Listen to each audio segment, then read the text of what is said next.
In the bowels of sunny San Diego, a secret and ominous meeting takes place. Our protagonists plot murder most foul among the unsuspecting patrons of a local delicatessen. Good morning, Alan. Good morning, Cal. I would prefer if you didn't use my name yet. Of course, as you prefer. I'm pleased you see it that way. I'm waiting for Luke to finish scoping the place for bugs. I've called you here to discuss Operation King. I assumed as much. You assumed, did you? Well, then you are aware, Alan, that you have failed to succeed in your task. That you have failed to arouse anything other than contempt in our subject. But Mr. Singh. It's Dr. Singh. Doctor. I spent the better part of 6 weeks pursuing a master's degree from Cambridge, one of the oldest universities in the world. I deserve your respect. Of course, Doctor, I was mistaken. Please continue. You're fucking me right, you were mistaken, Alan Berry.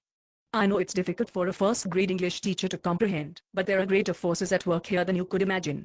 Of course. You are no closer to achieving our goal than you were when I first contacted you on Yahoo Chess. No closer than you were when I sent you nude photographs of myself to gain your confidence. For 8 long weeks you have played footsie with him online, and yet Christopher Baker still breathes. Dr. Singh, please. I know I have yet to meet your expectations, but my chess skills are perhaps not as polished as we had believed. What is your current rating? 75. 70-fucking-5. Is this rating scale not out of 2000? Alan, you bulbous half-wit. I thought weeks ago you had come close to seducing him. Weeks ago you sent me a chat log where he complimented you as attractive, where he offered to fondle your look in exchange for a photograph of your fallen queen. I blame his interactions with this Jake character. It appears the two of them have plotted against me. Alan, you fucking gorilla. This Jake character is the proximate reason for this very endeavor. A scant 11 months ago I emailed that rogue a photograph I had taken at a downtown Manhattan furniture store. 11 months ago, that the brigand tore my world down around him like an impetuous claymation monolith. 11 months ago, that he snatched Amrita from my freshly waxed arms, and left me to rot in my Philip Stark apartment. Philip Stark? That sounds nice. It is nice you shaved half-seek imbecile 300 square feet with floor-to-ceiling windows and sub-zero appliances. Yet I digress. The day is growing weary of your stupidity and we are beginning to call attention to ourselves. The plan.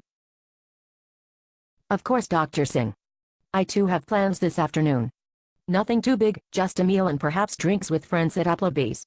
I really love their blooming onion. Alan, goddamn it. I have little patience for your scattershot approach to the business at hand. Fuck your plans. Fuck Applebee's. And fuck your blooming goddamned onion. That greasy turd is available at Outback Steakhouse, not Applebee's, and it's over 6,000 calories. If you plan on bedding Baker before the close of the month, we need you to be in tip-top shape. Be it, Dr. Singh, my approach thus far has been purely intellectual. And you wonder why you have consistently come up short. Alan, if I were to wrap my knuckles against your thick skull, I would be greeted with nothing but echo. An echo? Going forward, we have a new plan. I am thankful for that, Singh. I hate to lose this game before we have had the chance to squash Baker like a bug. You're as useless as a drugstore beauty aisle without dip, but you're my only hope. Starting with this evening's match, you are to play sick. Nothing gets Baker's blood pumping like the idea of fresh meat or of wounded prey. You will tell him that you injured your ankle playing soccer. I recall a conversation with him in a New York City tavern where he confided to working with the Nike soccer account this will draw him in. Y.S. Singh, I will play sick. You will tell him that you require his assistance to bathe your swollen ankle and that you can personally arrange an Amtrak ticket for him to arrive at your home next Friday. But Dr. Singh, rail travel is expensive and inefficient. Why not simply arrange air transit? Alan, you magnanimous cunt. Baker refuses to travel via aircraft. If you recall, I mentioned a conversation we engaged in during lunch at the Times Square McDonald's, when Baker acknowledged his anxiety. Added to that, he has been cursed with an inner ear defect. A welcome gift from Shiva without question, yet a further roadblock to our success. An ear problem? What a homo. Yes, Alan. Homo.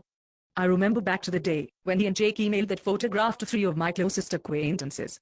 They claimed it had been 3D rendered, Alan, despite the fact that I had offered to fly Chris out to Chicago to assist me in taking the photograph. I thought you said the photograph was taken at a furniture store in New York? Alan, if you know what's good for you, you'll watch yourself.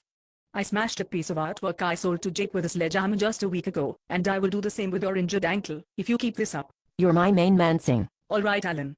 I believe you.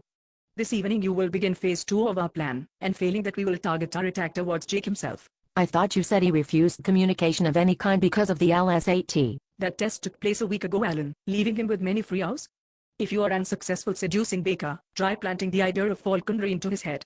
I recall that Jake expressed interest in capturing a young hawk and training it to do his bidding. If not on a chessboard, we may find success in the skies. That sounds good. I love you, Singh. And are you, Alan? And are you?